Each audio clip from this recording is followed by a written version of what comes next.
স্বাগত দীপ্ত সংবাদে, সাথে আছে আমি কাজী আসিফুজ্জামান। জুলাই গণ অভ্যুত্থানে সংঘটিত মানবতা বিরোধী অপরাধের মামলায় কার্যক্রম নিষিদ্ধ আওয়ামী লীগের সাধারণ সম্পাদক ওবায়দুল কাদের সহ যুবলীগ ছাত্রলীগের 7 শীর্ষ নেতার বিরুদ্ধে যুক্তিতর্ক শুরু হয়েছে। বিচারপতি নজরুল ইসলাম চৌধুরীর নেতৃত্বাধীন ট্রাইব্যুনাল 2-এ যুক্তি উপস্থাপন করছে প্রসিকিউশন। এর আগে গত 2রা আগস্ট তদন্ত কর্মকর্তা সহ 28 জনের সাক্ষ্য গ্রহণ শেষ হয়। এ মামলার পলাতক অন্য আসামিরা হলেন আফম বাহাউদ্দিন নাসিম, মোহাম্মদ আলী আরাফাত, শেখ ফজলে শামস পরশ, মাইনুল হোসেন খান নিখিল, সাদ্দাম হোসেন ও ওয়ালি আসিফ ইনান। প্রসিকিউশনের অভিযোগ, জুলাই আগস্টের আন্দোলন দমনে আসামিরা নির্দেশ, উস্কানি ও পরিকল্পনার মাধ্যমে সহিংসতা উস্কে দেন। তাদের ভূমিকার কারণে দেশজুড়ে হত্যা চেষ্টা ও ব্যাপক সহিংসতা সংঘটিত হয়, যা মানবতা বিরোধী অপরাধ।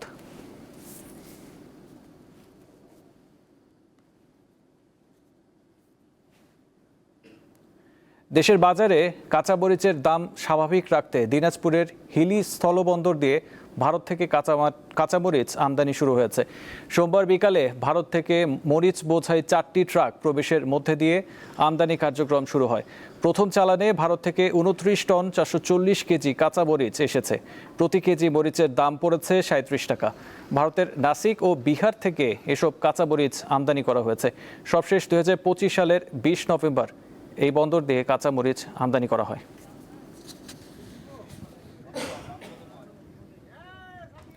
কাঁচামরিচের আমদানি এবং বাজারে এর প্রভাবের বিষয়ে জানাতে দিনাজপুর থেকে যুক্ত হচ্ছেন সহকর্মী সুলতান মাহমুদ। সুলতান, আজ কোনো ট্রাক এসেছে কি? আর এছাড়াও আমদানির পর বাজারে কাঁচামরিচের দাম কি কমেছে আমাদের জানান। আসিফ, আপনি জানেন যে গতকালকে দিনাজপুরের 4টি ট্রাকের মাধ্যমে প্রথম যে চালান, সেই চালানটি ঢুকেছে 29,400 কেজির মতো। আজকে কিন্তু এখন পর্যন্ত ট্রাক এখনো প্রবেশ করেনি, তবে আমরা যতটুকু জেনেছি, অর্থাৎ দিনাজপুরের হিলি বন্দর উদ্ভিদ সংহতি কর্মকর্তা রয়েছেন উজ্জ্বল হোসেনের সাথে আমার কিছুক্ষণ আগেও কথা হয়েছে। তিনি বলেছেন যে এ পর্যন্ত প্রায় 29,710 মেট্রিক টন কাঁচামরিচ ভারত থেকে আমদানি করার অনুমতি সরকার দিয়েছে। সেই ধারাবাহিকতা প্রথম চালান গতকালকে এসছে। আজকে কিন্তু দ্বিতীয় চালানও কিন্তু পাইপ লাইনে রয়েছে। বিকাল 4টা নাগাদ এরপর থেকে কিন্তু ট্রাক বাংলাদেশের সীমান্তে অর্থাৎ হিলি স্থল বন্দরে প্রবেশ করবে। এরপরে হয়তোবা এই ট্রাক এর মাধ্যমে কিন্তু বাংলাদেশের যে ট্রাক রয়েছে সেই কাঁচামরিচগুলো খালাস করবে।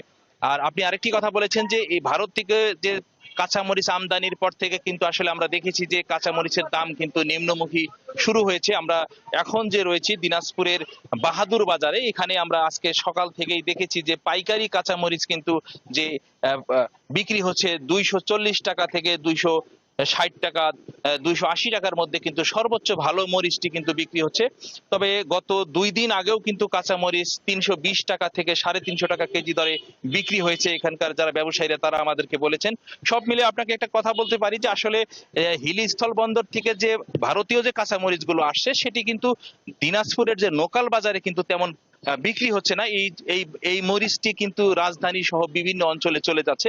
তবে দিনাজপুরের যে মরিচটি এখন আপনাকে বিক্রি করা হচ্ছে, সেই মরিচ কিন্তু কাঁচামরিচ কিন্তু দিনাজপুরের যে লোকাল বাজারেই বা লোকাল এলাকা থেকে কিন্তু উৎপাদিত মরিচ কিন্তু এখানে বিক্রি হচ্ছে। সব মিলে এখানকার যে কাঁচামরিচের দাম কিন্তু আরো কমে যাবে, এমনটা কিন্তু দাবি করছেন ব্যবসায়ীরা। তারা বলছেন যেহেতু ভারত থেকে পেঁয়াজ কাঁচামরিচ আমদানি শুরু হয়েছে এবং এখান থেকে যেহেতু অন্য জায়গায় কাঁচামরিচ বিক্রি হচ্ছে না, অর্থাৎ লোকাল মরিচ লোকাল ভাবেই বিক্রি হচ্ছে, সব মিলেই কিন্তু কাঁচামরিচের দাম কমতে শুরু করেছে। আগামী 2-1 দিনের মধ্যে আরো দাম কমে আসবে, এমনটাই প্রত্যাশা করছেন ব্যবসায়ীরা। আসিফ। জি সুলতান মাহমুদ, আপনাকে ধন্যবাদ। পটুয়াখালীর রাগাবালিতে ছোট 22 বিজনেস ম্যানেজমেন্ট ইনস্টিটিউটের একটি শ্রেণীকক্ষে বেঞ্চে বসে 4 জন শিক্ষার্থীকে একসঙ্গে এইচএসসি পরীক্ষার উত্তরপত্র মূল্যায়নের একটি ভিডিও ভাইরাল হয়েছে। সোমবার এটি সামাজিক যোগাযোগ মাধ্যম ফেসবুকে ছড়িয়ে পড়ার পর বিষয়টি নিয়ে আলোচনা সমালোচনা সৃষ্টি হয়। ভাইরাল হওয়া ভিডিওতে দেখা যায় শ্রেণীকক্ষের বেঞ্চে বসে 4 জন শিক্ষার্থী বেশ কিছু উত্তরপত্র নিয়ে কাজ করছেন। স্থানীয়রা জানান, ভিডিওর শিক্ষার্থীরা সবাই ওই কলেজের দ্বাদশ শ্রেণীর শিক্ষার্থী। কারিগরি শিক্ষা বোর্ডের পরীক্ষা নিয়ন্ত্রণ বিভাগ গত 4 জুলাই বাংলা বিষয়ের উত্তরপত্র ছোট 22 দিয়ে বিজনেস ম্যানেজমেন্ট ইনস্টিটিউটের বাংলা বিভাগের প্রভাষক রিপনের কাছে পাঠান।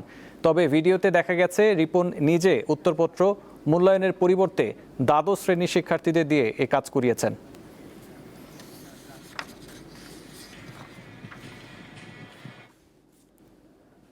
ভরা মৌসুমেও ভোলায় মিলছে না কাঙ্ক্ষিত ইলিশ, এতে লোকসানে পড়ছেন জেলেরা। সংকটের প্রভাব পড়েছে মাছঘাট ও আড়তগুলোতেও।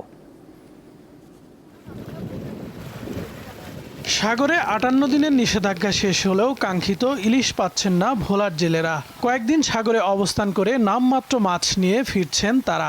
এতে ট্রলারের জ্বালানি, খাবার সহ অন্যান্য খরচই উঠছে না। টানা লোকসানে অনেক জেলে বেকার হয়ে পড়েছেন। কেউ কেউ জাল বিক্রি করতেও বাধ্য হচ্ছেন।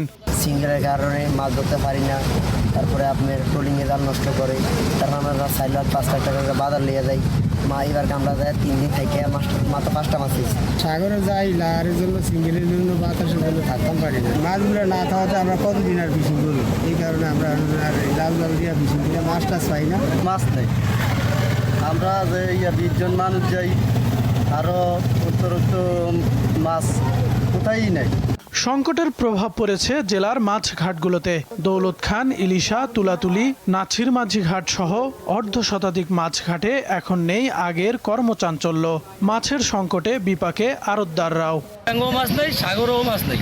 আমরা সাগরে এই বছর ট্রলার বাওয়া মনে করেন আমাকে 20-25 লক্ষ টাকার মতন লোকসান আছে। এত নদীতে যাই না, যাই কি মনে করেন কি হয় না মাছ তো যাই লাভ আছে। জেলেরই লোকসান হয়ে দেওয়া, জেলে করে আমরা ঠিক দিয়ে থাকি। জেলেরা বলতে কি ঘাটালো অনেক কষ্ট হয়েছে, ব্যবসা খারাপ, যারা কাজ কাম করে লেবার টেবার আছে একক অবস্থা খারাপ। এবারকার জেলের যে অবস্থা, আমরা সমিতি টমিতি লইয়া খুব করুণ অবস্থা, এরা যাওয়ার অবস্থা। মৎস্য বিভাগের কর্মকর্তাদের মতে জলবায়ু পরিবর্তনের বিরূপ প্রভাব, নদী সাগরের মোহনায় ডুবোচর সৃষ্টি এবং অতিরিক্ত আহরণের কারণে কমেছে ইলিশের উৎপাদন। নদী এবং সাগরের মোহনার মধ্যে ডুবোচর সৃষ্টির কারণে এবং অধিক ফিশিংয়ের কারণেই মূলত এখন বর্তমানে নদী এবং সাগরে মাছের উৎপাদন একটু কমে গিয়েছে। আগস্টের শুরুতে নদী এবং সাগরে ইলিশের উৎপাদন বৃদ্ধি পাবে। গত অর্থবছরে জেলায় ইলিশ উৎপাদন হয়েছে 1,81,342 মেট্রিক টন। চলতি অর্থবছরে লক্ষ্যমাত্রা ধরা হয়েছে 1,85,000 মেট্রিক টন। তবে মৌসুমের শুরুতেই আশানুরূপ ইলিশ না পাওয়ায় উদ্বিগ্ন সংশ্লিষ্টরা। দীপ্ত, বার্তাকক্ষ।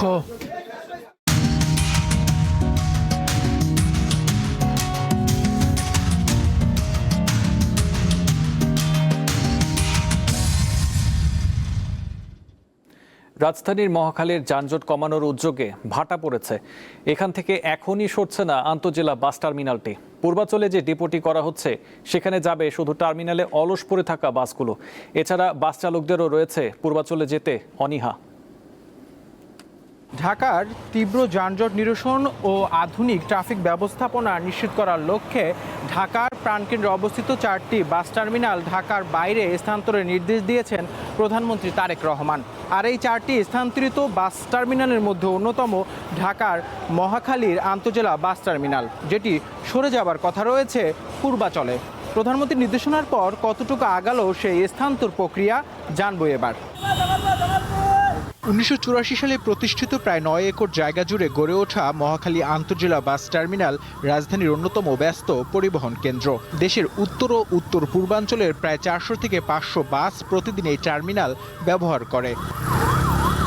কিন্তু দীর্ঘদিন ধরে সড়কের দুই পাশে অবৈধভাবে বাস পার্কিংয়ের কারণে সংকুচিত হয়ে পড়েছে মহাখালী এলাকার সড়ক। ফলে বছর জুড়েই লেগে থাকে তীব্র যানজট। ঘন্টার পর ঘন্টা নষ্ট হয় নগরবাসীর মূল্যবান সময়। এ পরিস্থিতি বদলাতে রাজধানীর 4টি আন্তজেলা বাস টার্মিনাল পর্যায়ক্রমে ঢাকার বাইরে সরিয়ে নেওয়ার পরিকল্পনা নিয়েছে সরকার।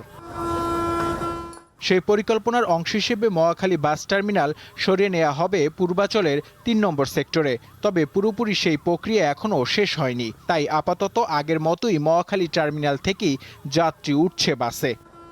সেই জায়গায় যেহেতু টার্মিনাল থাকতেছে, একবার নিয়ে যাওয়া আরেকবার আনা, আর যাত্রীদেরও ওরানি আমাদেরও ওরানি। আর এখানকার যানজট নিরসন করতে হবে, এটা ঠিক আছে, কিন্তু কেউ যাইতে চায় কেউ যাইতেছে না। সরকার তো এখন বলছে কাঞ্চনের ওইদিকে মানে একটু দূর হয়, মানে কাঞ্চনের আরো আগে। কাজের অগ্রগতি কতটুকু জানতে আমাদের গন্তব্য পূর্বাচলের সেই ৩০০ ফিটের অস্থায়ী বাস ডিপোতে। আমি এখন যে জায়গাটিতে দাঁড়িয়ে রয়েছে এটি পূর্বাচল উপশহরের ৩ নম্বর সেক্টর। কাগজে কলমে আর কিছুদিন পর এই জায়গাটিতে আসবে মহাখালী আন্তজেলা বাস টার্মিনাল। আর এই বাস টার্মিনালকে কেন্দ্র করে এরই মধ্যে শুরু হয়েছে কর্মযজ্ঞ, যা প্রায় শেষ পর্যায়ে। রাজুকের মালিকানাধীন প্রায় 10 একর জমিতে নির্মিত হচ্ছে এই অস্থায়ী বাস ডিপো। এখানে রাখা হবে মহাখালী টার্মিনালের অতিরিক্ত ও অলস বাসগুলো। ইতিমধ্যে বালু ভরাট কাজ প্রায় শেষ। নির্মাণ কাজের অগ্রগতি বলছে খুব শীঘ্রই চালু হবে এই অস্থায়ী ডিপো। এখানে একটা বাস টার্মিনাল হবে, এটা নিয়ে আমরা ইট ভাঙতে আছি। অলরেডি মাটি ভরাট করা, মোটামুটি মাটি সেলিং করা শেষ হয়ে গেছে। বাউন্ডারি গাইড ওয়ালের কাজ চলতেছে। তো আশা করি খুব দ্রুত এটা নির্ধারিত সময়ের আগেই এটা হ্যান্ড ওভার করা সম্ভব।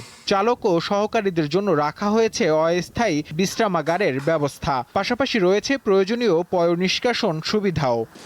এখানে যদি টার্মিনাল হয়ে যায় আর এরকম যদি পরিবেশ করে দেয় তাহলে তো অনেক ভালো। আর ওখানে তো থাকার পরিবেশ করে দেয় নাই। মহাখালী যদি আমরা যেতাম তাহলে আমার গাড়ির ভিতরে ঘুমা লাগতো সকালে যে, এখন সেটা না। এখন আমরা বেড আছে, এখানে থাকার ব্যবস্থা অনেক ভালো। গত 15 জুলাই 20টি বাস স্থানান্তরের মধ্য দিয়ে আনুষ্ঠানিকভাবে যাত্রা শুরু হয় পূর্বাচলের এই অস্থায়ী বাস ডিপো। নূর আলম, দীপ্ত সংবাদ, ঢাকা। জাতীয় বৃক্ষ মেলায় শুধু ফলদ, বনজ বা ঔষধি গাছই নয়, দর্শনার্থীদের আগ্রহ রয়েছে নানা প্রজাতির বাঁশের প্রতি। মেলায় মিলছে দেশি বিদেশি বিভিন্ন জাতের বাঁশের চারা ও বাঁশ দিয়ে তৈরি গৃহস্থালী পণ্য। এমনকি বাঁশের পাতা দিয়ে তৈরি চায়ের প্রতি আগ্রহ রয়েছে অনেকের। জাতীয় বৃক্ষ মেলায় সবুজের আয়োজন। হাজার হাজার গাছের ভিড়ে দর্শনার্থীদের আলাদা করে আকৃষ্ট করছে বিভিন্ন জাতের বাঁশের চারা।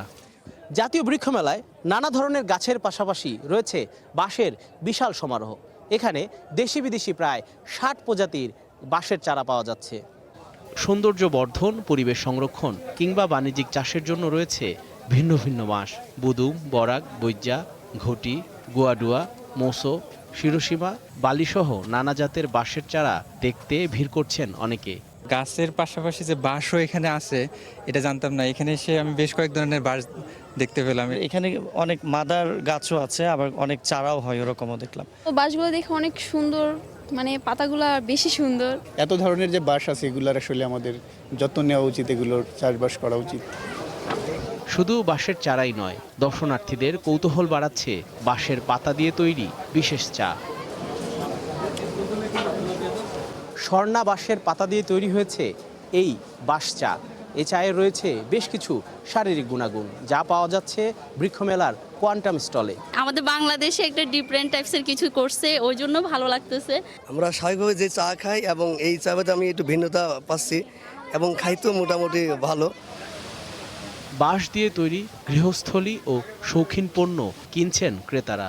বাঁশের পণ্যের মধ্যে সবচেয়ে ইউনিক লাগছে বাঁশের হ্যাঙ্গারটা, মানে এটা অরিজিনাল বাঁশের ফিনিশিং করে কালার করা। পাশাপাশি আর একটা সুন্দর লাগছে অরিজিনাল বাঁশের হচ্ছে ফুলের টপ। বাঁশের জিনিস, বাঁশের খুন্তি, অনেক কিছু ইউজ করতে, এগুলো তো সম্পূর্ণ রেয়ার হয়ে গেছে।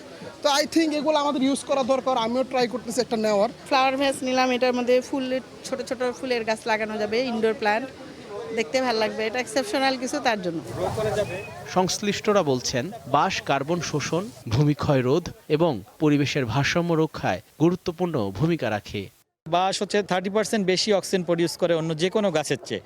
এটা ভূমিক্ষয় রোধ করে, এটা ভূমিকম্প সহনশীল, এটা পানির লেয়ার কেটে এনে নিয়ে আসে। কার্বন ক্রেডিট হিসাবে, কার্বন সিঙ্কার হিসাবে হচ্ছে বাঁশের কোনো বিকল্প নেই। কিন্তু তিনি জানান পরিবেশ বান্ধব এই উদ্ভিদ চাষে আগ্রহ সৃষ্টি করা তাদের অন্যতম উদ্দেশ্য। জহুরুল মোহসান, দীপ্ত সংবাদ, ঢাকা। এবার আন্তর্জাতিক প্রসঙ্গ।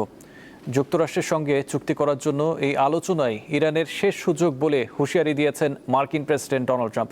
ইরান আলোচনার বিষয়টি অস্বীকার করায় এই হুঁশিয়ারি দিলেন তিনি। মঙ্গলবার নিজস্ব সামাজিক যোগাযোগ মাধ্যম ট্রুথ সোশ্যালে এক পোস্টে ইরানের দ্বিমুখী আচরণের কঠোর সমালোচনা করে তাদের সামনে চুক্তি অথবা পূর্ণ আত্মসমর্পণ এর যে কোনো একটি বেছে নেওয়ার হুঁশিয়ারি দেন ট্রাম্প। পোস্টে তিনি লেখেন, ইরান স্বীকার করুক বা নাই করুক, বাস্তবে তারা এমন একটি সমস্যার সমাধান নিয়ে আলোচনা করছেন যা তারা কয়েক দশক ধরে তৈরি করেছে। এদিকে ইউক্রেন সরকার আনুষ্ঠানিকভাবে ক্ষমা চাওয়ায় দেশটিতে সামরিক হামলা চালানোর পরিকল্পনা বাতিল করেছে ইরান।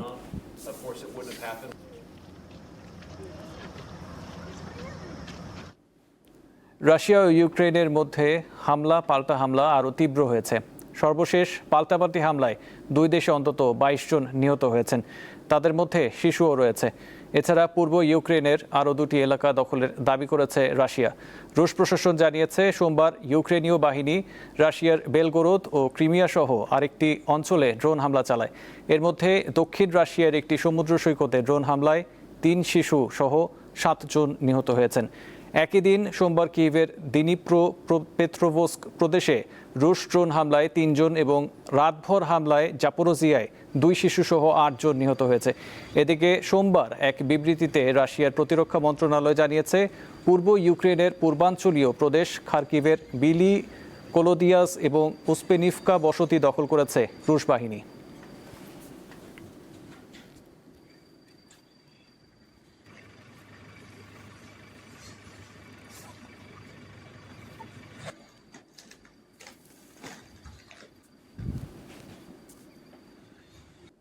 বিভিন্ন পারফরমেন্স বিবেচনায় প্রকাশিত সবশেষ পাওয়ার র্যাঙ্কিংয়ে ডিওর জয়ের লড়াইয়ে শীর্ষে আছেন স্পেনের বিশ্বকাপ জয়ী মিডফিল্ডার রদ্রি।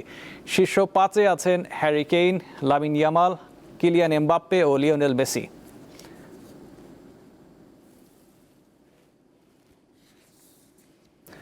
এই ছিল এখনকার মতো। পরবর্তী সংবাদ দেখার আমন্ত্রণ রইল। এছাড়াও তথ্য বিনোদনের খবর পেতে চোখ রাখুন দীপ্ত টিভির ডিজিটাল প্ল্যাটফর্মগুলোতে। ধন্যবাদ।